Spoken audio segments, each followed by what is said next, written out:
Yes. And here is Amanda Quick. So Amanda, great to have you on board. Thank you for having me. Oh, it's an absolute honor. So let me introduce Amanda, guys. So Amanda is an international best-selling author, a TEDx speaker, and a powerful advocate for trauma recovery and systemic change. Her memoir, The Sex Trafficker's Wife, tells her gripping personal story of discovering that her husband was involved in sex trafficking and her journey to reclaim safety and power for herself and her children. This experience has shaped her mission to help others heal from trauma and abuse. Through her work as a spiritual channel and quantum energy healer, Amanda helps trauma survivors reconnect with their inner strength and overcome the deepest emotional wounds. She's created programs that blend spiritually and energy work and practical healing technologies to guide individuals towards safety and empowerment. Amanda is also the founder of the Golden Haven Foundation, a non-profit dedicated to supporting those fighting for custody from abusers, providing both the resources and emotional support needed to create safety for themselves and their children. With a passion for creating change, she's committed to breaking the cycles of trauma and helping people from all walks of life find healing, hope, and empowerment. So welcome, Amanda. Such Thank you. an amazing story that you have. And I just think it'll be, like just to start this session, like interview off today for you to actually describe your journey so far. Yeah, well, I mean, the story begins usually in 2016 when I was a full-time stay-at-home mom. I had three young children. They were 1, 4, and 5. And my whole life was my kids. I think that's pretty common for that season, especially. And my husband at the time worked out of the house and was gone long hours and traveled and didn't think a whole lot of it until one day he didn't come home from work and I couldn't find him. And that he was always late and didn't answer his phone, but this was unlike him. And I called hospitals, I called non-emergency dispatch, and they said, why don't you see if he's in jail? I'm like, okay, I'll call you right back, because that was the furthest thing in my realm of possibility. And Wow. the jail said, yes, we have him. And Mm. his charge was attempted human trafficking with a $250,000 bond. Boy. And I didn't even know what any of that meant. I was in a complete state of shock, disbelief, every other possibility. They have the wrong person, there's no way. All of that is, it wasn't even like, oh, he's caught. It's very much the opposite. It's the furthest possibility. It made zero sense to me. Mhm. And I think that a lot of times people are confused even while I bailed him out. But I bailed him out because he was my husband and I didn't believe he was a dangerous person.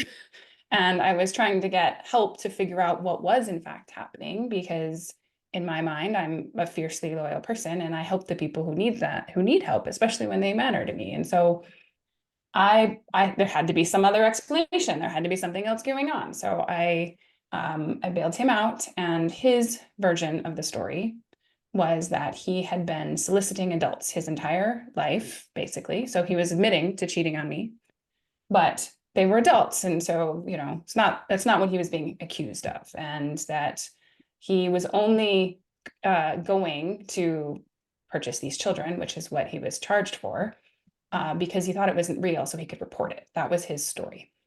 Okay. And, so I'm hit with all of this shock of this experience, because now he's admitting to all these things that I had no idea. So there's that. But then also he's in really big legal trouble, with this charge. And so I'm really confused. I'm in this total cognitive dissonance and disbelief. And I also am carrying a lot of childhood wounding myself. I lost my father when I was 9 to my parents' divorce.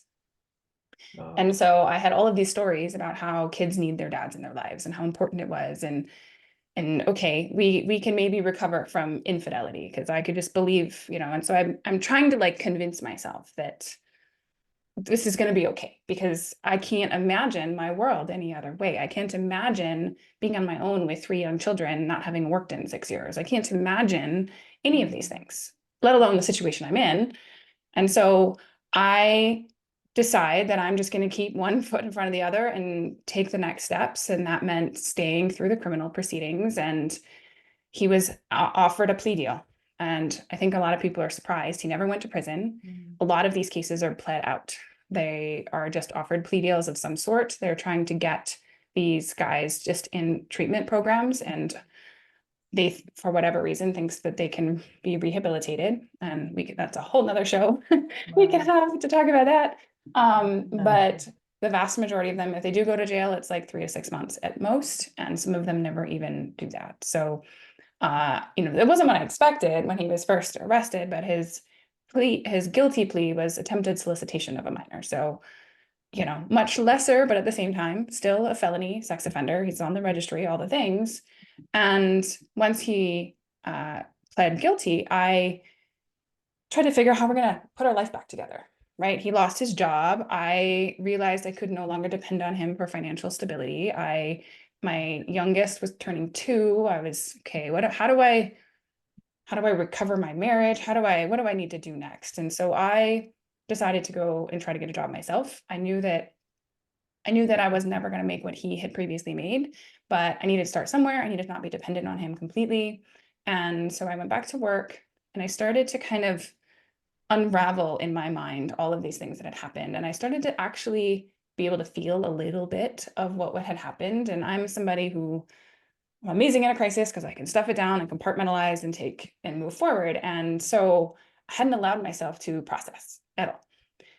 And it just started to creep up little by little. It started to feel like there was ghosts around. Every time he would initiate intimacy, it was, oh, that's what you did with them. That's how you looked at them. That's all that, like, that's my mind is just telling me all these things. And I can't hardly look at the man anymore. I don't want to be anywhere near him, but he's now home with the kids because he's lost his job and I'm trying to go to work. And so I feel this pull because I want to be around my kids, but I don't want to be around him and he won't leave. And so I'm now pouring myself into my work so that I can focus on something else. And my worlds have become divided. And I'm terrified for my work to know about my home life. I don't want anybody to know.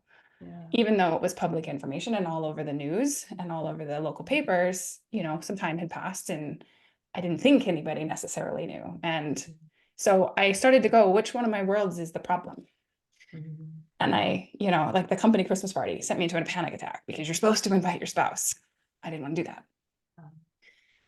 And so I just started to realize that I wasn't okay in marriage anymore. I wasn't okay. I needed to get out. And I started, looking at what that would look like. I actually started dating somebody else with full disclosure to my husband. I was trying to say, like, I need a separation. I need space. I need healing for myself. I need to not be around people who remind me of all of this.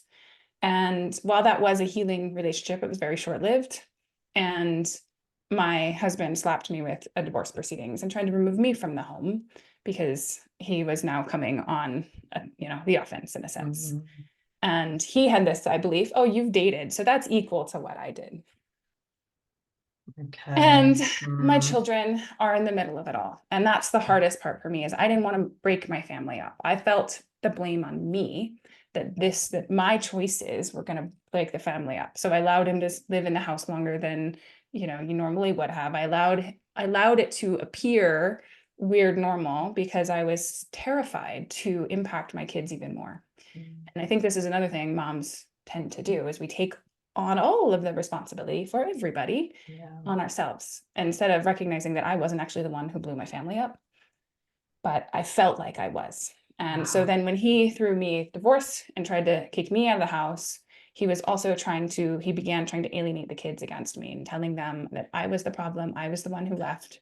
They started being angry with me, and they're like a couple years older, but still young and, very, malleable. They're very easy susceptible to what mom or daddy says is correct, right? Yeah. And so that became really, really difficult because I'm trying to hold these boundaries and he's being Disneyland dad. And then the kids start going back and forth, which is really, really challenging in their nervous systems. They're living like in completely different houses.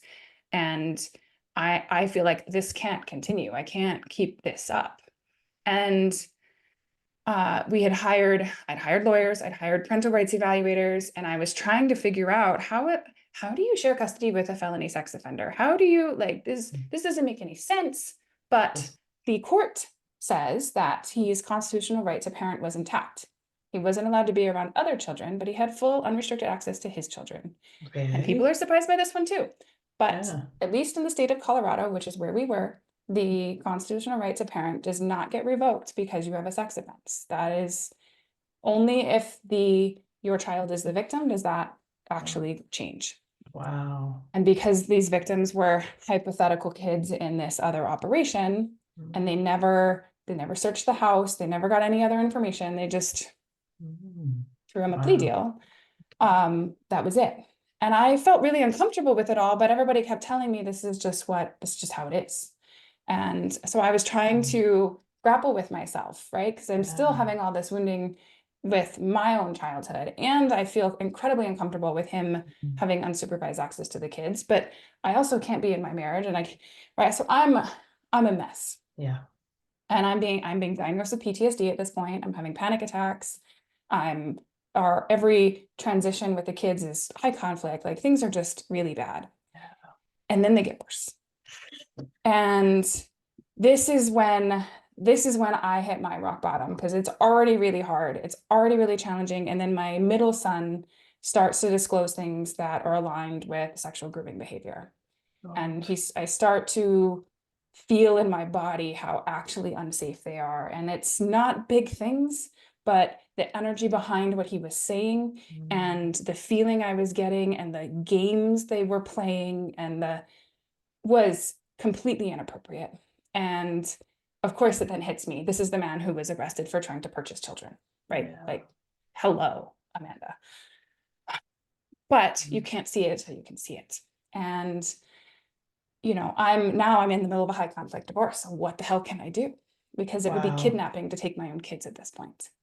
And so I hit actual rock bottom, and I can't go on like this. I can't do this, but at the same time, I can't abandon my kids. Yeah. And so, I tried to file child protective services reports. That went nowhere. They are not, I find them useless. I'm sure they have their place, but in my case, they actually interviewed my son, who was terrified, hidden under the table, and then they just dropped it. Goodness. I tried to go to his probation officers. I tried to do everything I could think to do, and it felt like I was blocked. And then as I'm talking, so I'm in therapy. I'm trying to, what do I do? How do I get through this? Everything else. My therapist, my regular therapist, says to me as I'm leaving her office one day, she says, "Have you ever thought about talking to a psychic?" It's like, you what? You like a fortune teller? Random. This is, huh?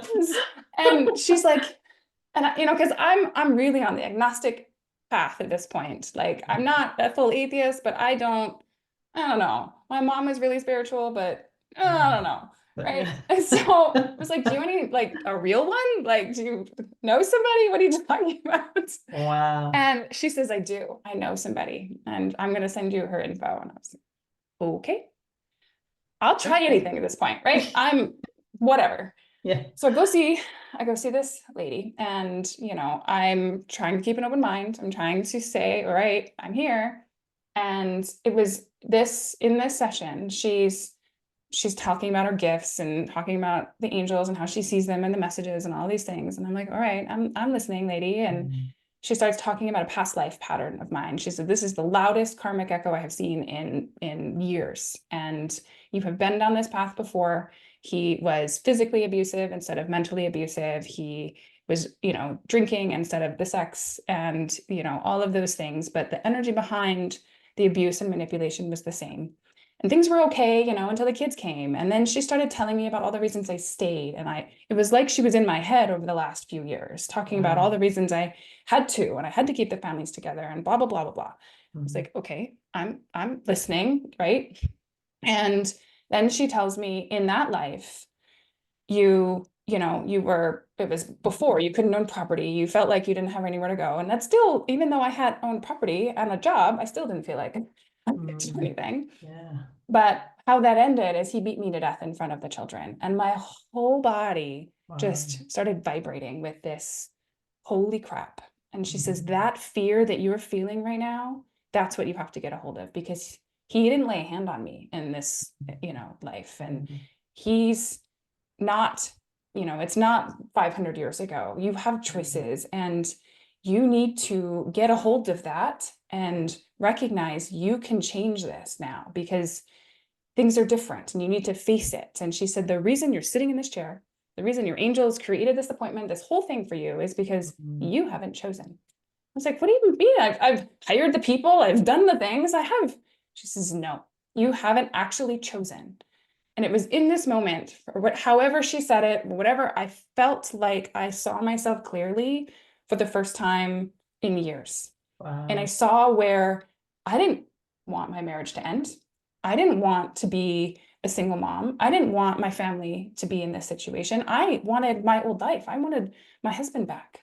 I wanted the person that I married back. I wanted my kids to have both parents in their lives. And because I wasn't willing to see, even with all of this evidence, even with everything going on, there was a part of me that didn't want to let that go. Okay. And the amount of shame that I was holding for feeling that meant I couldn't even admit it to myself. I wasn't even willing to look at it, because saying you want to stay in a marriage with this shenanigans going on did Mhm. not feel good. But the reality was I didn't want any of it. And Yeah. so I saw that because I was still holding on to the relationship, that's where he was responding, because I hadn't actually chosen to be completely done with this pattern, because my pattern had been to be in relationships to fix them, to help them, to heal them. Mhm. I needed to be done with that, with him for good, forever. Yeah. And I needed to choose that and make a different life for ourselves, for me and my kids. And I needed Mhm. to mean it in all the ways. And so I saw what I was doing and I said, okay, I'm done. I stood up, and she says, all right, I can help you now. I'm like, okay, with what? How, what do I do Wow. now? And basically what she said is that everybody knows somebody. There's more people. You have to stop hiding, because that's the other thing. I was hiring people, but I wasn't like talking to more than my safe lawyers and people, right? I didn't want Right. to shout from the rooftop what was going on. She said, Yeah. everybody knows somebody. These people who want to help you. There's more evidence to find. There's more things to dig up. Like, you have to keep going. You have help. You've chosen. The help is showing up. Mhm. And I left that session, and it just, like, everything in me had shifted, because I was no longer going to even entertain any energy or thoughts. I was only going to focus on what I was going to do. And I was going to completely change the story here. Instead of, this is all happening to me and there's nothing I can do. Okay, I'm creating this new life. How is the universe going to work for me? And the shift happened, it was 6 weeks later. And the amount of things that piled up in that 6 weeks was insane. I got a hold of Homeland Security and the police officers that originally arrested him. The case file was unsealed from CPS, or from the original arrest, and then CPS got back involved. I got new evidence from the kids, which was very challenging, but I got recordings, I got all of it. And I had a 3-inch binder full of data by the time my divorce hearing. Wow. And it was like things just happened, and not Mhm. everything, every direction actually, gave new evidence, but those that did were huge. Yeah. And so all of a sudden, it wasn't just how I was feeling, and this doesn't look good or feel good, but I had actual data. And I Mhm. stood in court and I said my piece, and I shared what the kids had said, and I said what was going on and why they were not safe today and what I wanted to happen and all of it. And I faced him as I did it. And I believe at that moment is when whatever was connecting us was broken, because he got to Mhm. feel and see exactly where I was in my truth. Yeah. And the court gave him one last chance. They removed all overnights and gave him some time to get more evaluations and get more support involved, because he had been diagnosed with personality disorders and a bunch of other things. And if he did a whole laundry list of things, that he could potentially be in their lives. But if he didn't, then he wasn't going to have that choice. And he did not a single one on the list. And not Oh, only did he not do a single one on the list, he never enacted supervised visitation. And it's now been over 4 years of no contact. He just wow. vanished. Wow. So you don't know where he is. I assume he's where he was, but we got permission to then move the state a year later and leave because I Wow. needed to reset Yeah. everything and Yeah. be in a new place. And so I did. Oh, And excellent. we've spent the last 4.5 years just healing and growing and Yeah. reconnecting as a family. And from a timing perspective, my divorce was finalized 2 weeks before the pandemic hit. And so the world was shut down and Yeah. we got to go within as a family, and they were never quarantined with him. There was never any of that. Oh, And it was truly felt like divine timing. yeah. Yeah. Yeah. Oh, And, wow. and so that's the big story. Yeah, yeah. Oh God, absolutely. And so, no, you mentioned some really interesting parts there because you do a lot of work with quantum Yes. energy. So yeah, could you Yes. explain to Yeah. So yeah. once all that happened, all of a sudden I was open Yeah. to the universe's possibilities, right? I was Mm, no longer shutting out the spiritual components. And I'm somebody where I meet somebody who can do something and okay, you can talk to these angels. So can I. I just got to figure this wow. out. Mm, Right. That was how I approached it. And so then I jumped into learning how to connect with other energies, and I jumped into quantum healing, and I jumped into learning everything I could mm, about the physical, mental, emotional, and spiritual connection to our traumas, to the way we experience our life, to our physical ailments, to everything. And I've always been a puzzle person. And so people became this beautiful puzzle of understanding how our patterns, lifetime mm, after lifetime, have created our experience, both physically, emotionally, mentally, and spiritually. And so I and it's just like I can't get enough of it. It's this new almost obsession to understand, because it's not just about me now, right? It's I've gotten through this and I've helped my kids through this. I want them to obviously recover from this experience, but mm, I also want to make sure that other people realize how powerful they are too, mm, because I realized that I did something that at the time felt impossible. It really felt like there was no way I was not going to end up sharing custody with this man. There was mm. no way. And then it happened. And it happened Wow. because, not because I had money, but because I changed. Because Yeah. I changed my energy and my frequency. And I made a decision on not just a micro level, but on the entire set of frequencies. And Yeah. I took action from that place and I was consistent. And every time I felt like it wasn't going to happen, got myself together and I know I've got Wow. this. This is happening for me. I just don't know why yet. Wow. I So was on I was on another I was being interviewed on another podcast, and he said something that has really stuck with me. The why is in the future. The why mm, something happens isn't, we don't always have it right now. It's in the future. And when mm, I can know that, I can feel that. And when you connect to the quantum field, it's the way I like to describe it is past, present, and future all in the same place. yeah. And Mhm, so everything is connected. And if you can feel the why is in the future, then you can be in trust in the present. And you can mm, take the past experiences and know that the future has that information. And so you can surrender to the trust and have faith in yourself to mm, get you there. And yeah. that to me is one of the most empowering places to be, no matter what life hits me. I Mm, can connect to that place. I can receive information in a wide spectrum. I'm oh, discovered I was actually very intuitive, and I'd just been ignoring my body the whole time. And none of us do this, uh, right? We've been getting we the little do. nudges. We just shut it down because that's not what we're supposed to think or Yeah. We don't believe it. whatever. Trust it. Yeah. Right. And so Mm, I started listening to myself in a different way. And I mm, started to realize my body had been talking to me and showing things to me. And, I receive messages now from spirit in the middle of the night all the time. And I start to wow. see pieces of puzzles like putting together. Wow. And, people come to me and it's like I can see this pattern almost like it's like a bunch of open windows in a sense. And I can just Yeah. see, well, you're doing it here and here. And it's always comes down to a choice and a decision of who Mm, you decide you're going to be and the story that you're telling yourself about what this experience means. wow. 100%. Yeah, it is. It's always that decision that you make which can impact your whole Yeah, life. So yeah, and it's exactly. again power of the mind, it's just so 100%. important. Yeah. Yeah. But your Golden Haven Foundation, Yes. yes. So let's explore So this is that. it's a new 501c. I'm working on funding. So if any of your listeners want to reach out and help out, please do, because it's Excellent. a new learning curve for me. But Brilliant. the bigger challenge for me wasn't the criminal proceedings, even though that's the big shocker for people. It was actually having to fight for custody from a man who was mentally and emotionally abusing me and abusing my children and leading down a very dangerous, scary path. Ah, And okay. it cost me $75,000 in 18 months in court to Wow. fight for custody from a felony sex offender. Wow. And That's no, the money did not solve the things. But had I not even had those resources, I wouldn't have not even been able to start.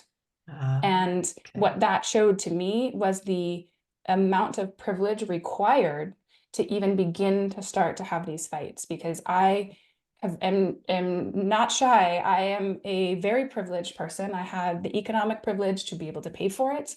I have the education to be able to communicate in a way that people can understand. I was taken seriously. And Good. I'm a white woman. And so I had a lot more privilege than a lot of people in these situations.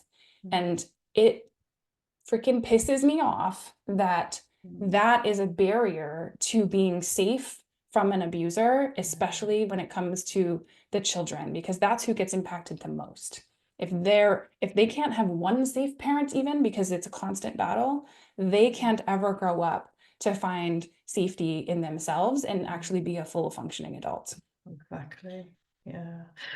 Oh wow. So you actually offended yourself, so you didn't even have a For lawyer. right now, that's what, until I can Wow. figure out how to get the right grants and the right things in place, which I'm working on. Excellent. I'm working Oh, on it, but oh my God. that is my goal, is to be able to have a collection of resources and to then Mm, also help people get to the right state of mind, because again, it mm. wasn't the money that helped.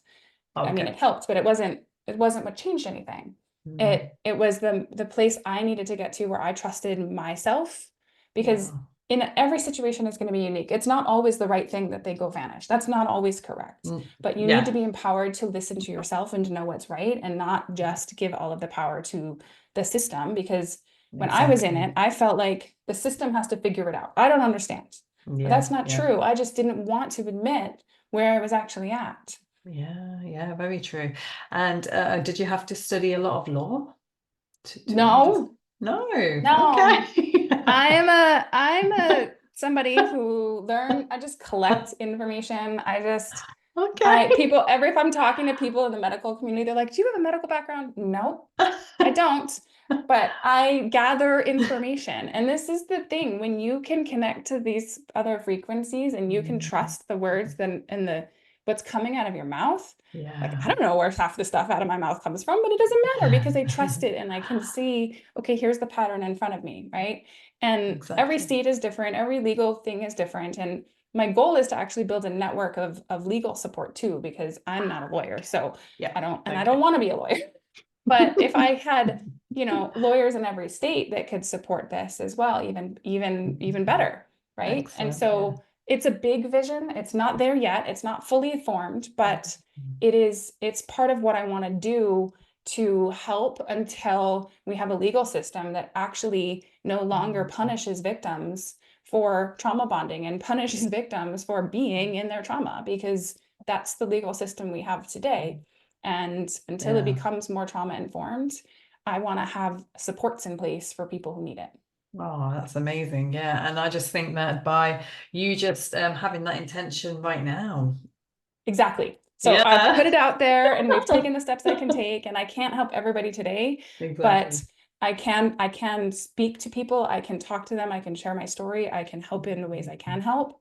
And the vision is there, and I know it will happen when the right people find me, and it all will be Amazing. magical. Yeah. Oh, wow. No, absolutely. Yeah. And yeah, hopefully some people are listening who might know some lawyers in their state. So, hey. If they know lawyers, if they know people who like to donate to nonprofits, if they work with nonprofit, I reach Yeah, out, please. all for it, I yeah. want to talk.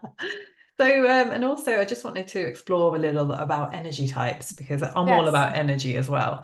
Could Okay. yeah, so could you explain a bit more about the Yeah, energy so type frame? this was this huge, I call them downloads. I don't know what everybody calls them, awarenesses, Downloads, new yeah. things, but it was like literally came out of nowhere. And I was really trying to contemplate this concept of manifestation, because there's a lot of manifestation like methods out there, and a lot of them are connected to emotions and being in the emotion of what you want. And that's never worked for me. It's just, I'm not, right? Again, I'm the stuff down compartmentalized person. So I was trying to understand, and then I like watch my kids and the way that they create and the way that they operate in the world. And I have this huge aha moment, and this whole puzzle unfolds before me.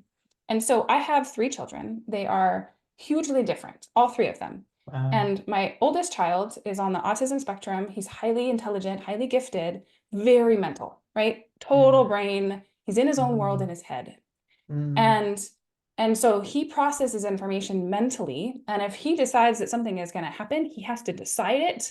And then it just like physically manifests. Wow. And he's amazing at it. People literally hand him money at random stores. And I was like, here, go get your brother something. And what happened? But that's just how he operates. And then my middle son is very, very emotional. He is connected intuitively and emotionally to his entire surroundings. And so he feels everything and everyone. And he has this big heart and has to learn emotional boundaries in a different way. And the way that he operates in the world is everything is through the lens of emotions.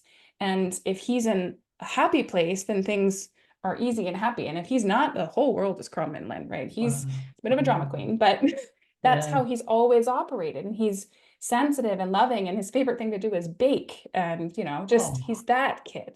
And then my little one is like more like the ADHD type of kid, and he can't stop moving. He can't stop. And his brain also moves very fast, but he's very, very physical. He needs to constantly move his body. He literally won't stop. You have to sometimes like hold him down if he even going to go to sleep at night. He just has so much energy that constantly has to move. And when I was studying quantum healing, we talk about this concept of our energy bodies. And so we talk about our physical body, that like meat we are.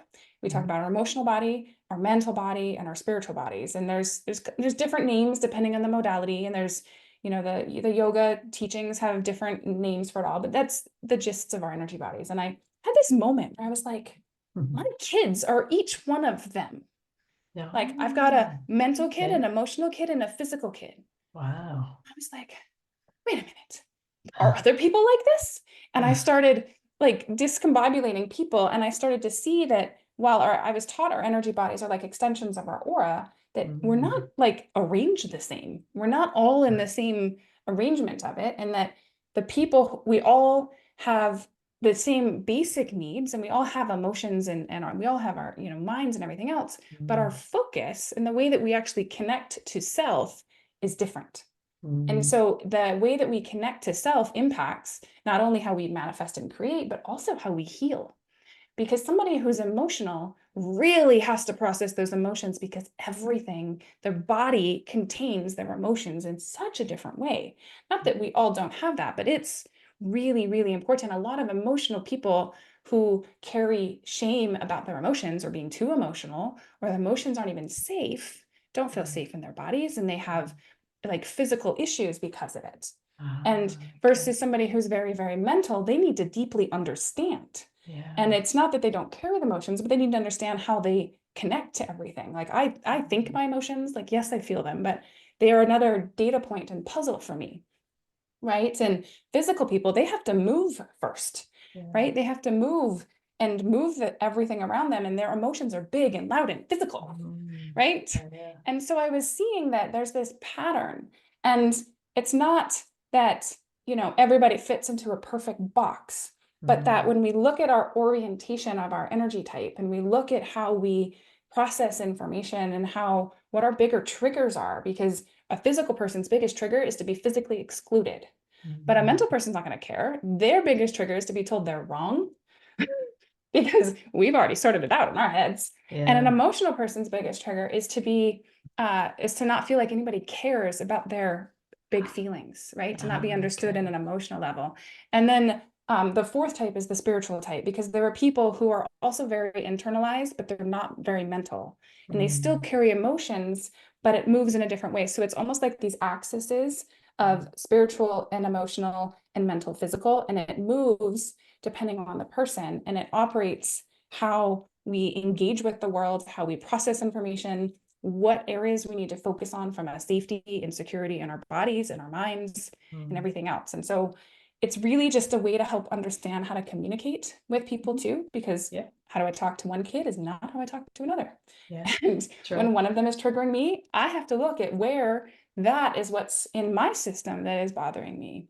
And it Okay. allows me to connect to people on from their lens and what they need. And I feel like in relationships, right, you got to, the classic one is the mental man and the emotional woman, right? And so the mental man is like, you don't understand, these are the important to do items. And the emotional woman is, but I need my feelings. Yeah. But if neither of them understood what they needed, then they keep butting heads. But if you start to see like, well, this is important for this other person and I need to speak their language, it's a little bit like love languages, but not exactly, Yeah. then we can be more cohesive and work together and work on understanding why our emotions aren't safe in ourselves, why we beat ourselves up and tell ourselves we're stupid or wrong or don't know anything, why we aren't taking care of our bodies, or why we don't think that why we think we're all alone and we're not actually connected to spirit and everything else, because we all have all of it. It's just how we put it together. It is, yeah. Oh, wow, that's a fantastic answer. And is this the kind of work that you're doing now with clients? So I right this moment, I'm in the middle of a revamp because I realized that I went deep dive into the spirituality, learn everything I could, and I was working with that a lot. But and then I launched my book and I gave my talk and everything else, but I stopped focusing on the motherhood aspect as much because I was so focused Okay. on the spirituality. And so what I'm doing now is I'm bringing them together. And so I'm bringing them together and combining them with storytelling. And so I'm combining them by telling your stories and using that as a way to reframe your experiences. Because really, the most healing thing I physically did was write my book and to Wow. relive my story in detail, to unravel everything in my body that I was holding. And it was a vehicle for that healing process. And Yeah. so I want to take everything, and specifically to the moms, because I am a mom and the moms have kids who need the support. And a lot of Yeah. moms, whether they were in an abusive relationship or they had health challenges with their children or whatever the thing is, they have a story. And they have a story, and a lot of them I've found, at least the ones coming to me, have this calling inside of them to share it. But they're deeply overwhelmed. They feel like they don't know where to start. And a lot of that, I don't know where to start, is I'm not ready to look at what's going on yet, but I know that I need to. And so Yeah. what I want to do now is to combine everything together. And I'm launching a program called the Healing Art of Storytelling, and to help people as we write your story, or whether you want to write a book, give a Yeah. talk, take your story to social media, whatever the thing that you're feeling called to do, you still have to unravel it in every single one of your energy bodies. Yeah. And so using all of the pieces to focus on helping the moms change the story of their lives. Wow, that's fantastic. And yeah, and I can totally resonate with that. And writing my book was my greatest healing as well. Yeah. Yeah. Yeah. And it was, challenging to start, I must admit, because I didn't know where to start. And I always tell people chapter 1, that's where Yeah, you start. And it's just, exactly. I don't know. Yeah, what is my challenge? Well, plus, I don't know about you, but I realized that I'd blocked out so many different memories, and it was only as I was writing, Yeah. I had to Yeah. keep going back, thinking, oh my God, no, Yeah. that happened. I forgot about Yeah. that. No, It's and that's how I would tell anybody who's telling that type of story. mm, You write the first draft like you're sitting on the couch talking to your friend, right? Don't worry about the rest of it. Just and then reread it, because it's going to spark your memory. And every mm, time you reread it and you edit, you're actually adding to it and evolving it.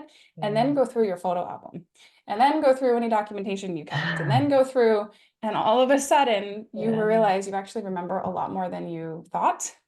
And I mean, Mm, every time I edit it, there was this too, or that, whatever. And I yeah. think it's also our body's way of not, it's like the layers that we're sloughing off as we're doing it. Yeah. And so it is a cathartic process. It's not, it's not just about sitting down and writing a book in 30 days. That's not, that's No, not, it's ridiculous. It no. took me 2 years because I had to set it down for months. Me too. Yeah, took me years. Yeah, Yeah. but I set it down for months because Mm, I needed that, and there's yeah. no wrongness in it. But every time I did bring it back up and new things came Mm, forward, it wasn't a bad thing. I wasn't re-traumatizing myself. I was taking it as an opportunity to feel it in my body so I could let it go. yeah, And yeah. then I took my story to social media, and man, I had some social media haters, let me tell you. What? Oh What yes, is there because I to bailed him hate? out and I did all these things and I'm Oh, just as okay. bad. Like, and I knew it. I knew it was Honestly. going to happen. I Yeah. intentionally went to the triggering because again, I'm trying to sell books here, right? So I, I chose a shocking title. I all of those things were intentional okay. because I wanted to get this story out there and I wanted to get people to the shock makes them, Mm, what did you say? it And does. actually maybe hear something, right? And so Yeah. but when I got the backlash, it was another opportunity because what I realized is if I felt it, then there was Yeah. something in my body that it was resonating with. And so I needed to look at it. So Yeah. thank you for bringing that up. And also, I'm not going to Mm, delete your comment because now I have a bunch of people coming to my defense, blowing up the yeah. algorithm. Right. So it's Good. all for me. It's all an Yeah. opportunity for me. And every That's single fantastic. time when anything in my life happens, and believe me, my life is my name is quick. It does not stop. It has not stopped being crazy. I have moved around the country. I have like my life is insane. And so I have to continue to use those tools to remind myself every time something shakes me. Nope, I'm coming back. This is my creation. This is Fantastic. coming and I can usually find the reason and the why that I did it, even if I hadn't seen Mm, all those pieces. It yeah. just takes me a minute. So, Good. there's Yeah. so much underneath it all, but it's if we're willing to find gratitude in the trauma, if we're willing to find gratitude in the chaos, if we're willing to be in the place Mm, where we can actually, holy crap, I created this amazing yeah. experience that I now have to use. Like I have this amazing story. No, I didn't say one day, hey, this is the life I want to live, at least not in a human form. I didn't, but No. I have this amazing tool to have compassion for other people because I have deep lived experiences. Yeah. And it's not that it made me stronger, it actually made me softer because I Yeah. understand others in a different way. And I Wow. relate in a different way. And I can create a safe feeling for people who have been through hell and Mm, back many times over because they know I get it and I'm not judging them. And that exactly. to me is one of the greatest gifts that I received from this entire experience and something that I hold very dear in my ability to help other people. Beautiful, yeah. Oh, wow. Thank you so much for all the work that you're doing, for the book that you released, and just thank you for being a source of empowerment for those who may be going through similar situations, who may feel stuck and not realize that there is a way out. And I think, you touched home on a really important point, which was the fact that, there's not many women who may have the privileges to actually fight for custody. Yeah. And I see it all the time where the women are just so distraught because their husband, he obviously had a bit of money and he got custody of the child, but yet he was abusing her. Yeah. And that unfortunately happens more often than I really want to look at sometimes. And I have people, not directly close to me, but in my periphery who that's their experience. And Mm, it is really, really challenging. And it takes a lot to keep going it when does. things Yeah. feel like they're not working. And I truly believe there is a way forward for anything and everything. And it Yeah. doesn't mean that bad things won't happen. That is not what I'm implying. No, Bad things continue to happen. they do. Challenging things continue to happen. It's all in how we define it and how we move forward when it does. Yeah. Oh, wow. That's amazing. And so where can people connect with you? And Yes. So my website is amandaquickhealing.com and the sextraffickerswife.com. They're both out there. I'm on social media. They can connect to me there, Amanda Quick Healing, or they can even just email me, Amanda at Amanda Quick Healing. Very easy, and I'll be leaving all the links in this episode. Perfect. So yeah, so please do get in contact with Amanda because she is just an absolute source of inspiration. I'm really wowed by just the wisdom that you have and the strength that you have, and the fact that you're raising 3 kids on your own. I know they're 9, 12, and 14 today. So things are, we're still in it. Congratulations. Yeah. Wow. That Thank is you. Yeah. spectacular, you know.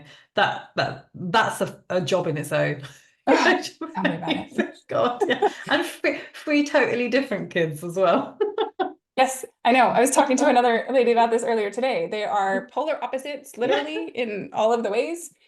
And so you cannot parent them the same. No. It's a all at once lesson of all of the types of parenting required. Wow. Oh my goodness. It's just phenomenal. So yeah, so even with that, you know, I feel like the spirituality really helps to keep you It does. grounded and, It you does. know, keep you sane. It does. And it does. And it's something that I, can enable with them to trust themselves and to find that Mm. connection for for each of them in their own ways. And it doesn't have to be the same way. And that's been a big theme is that people make themselves wrong for not fitting into whatever box they think they were supposed to belong in. But part of the point of the energy types is to say that maybe it's not the right box and maybe you should not have a box. Yeah. And maybe there's just a pattern of understanding that can help you realize you've not ever been the problem. No, exactly. Yeah, absolutely. And just all these labels. Oh, we need to get I rid of know, the I have such a hard labels. time with it. Me too. It's like just Just be a let the kids person. be. Yeah, Yeah, exactly. just be. And You. maybe one day we'll Yeah, get there. one day, yeah, we will. Yeah, team effort. Thank you so much, Amanda. You've been absolutely amazing, and just keep inspiring, and you know, keep working your magic because I already see you making such a huge difference out there. That's my goal. I won't Excellent. stop. It is what keeps me going. So thank you so much Unstoppable. for All right. Thank you very much for listening today, everybody. It's been an absolute honor, and I'll see you in the next show.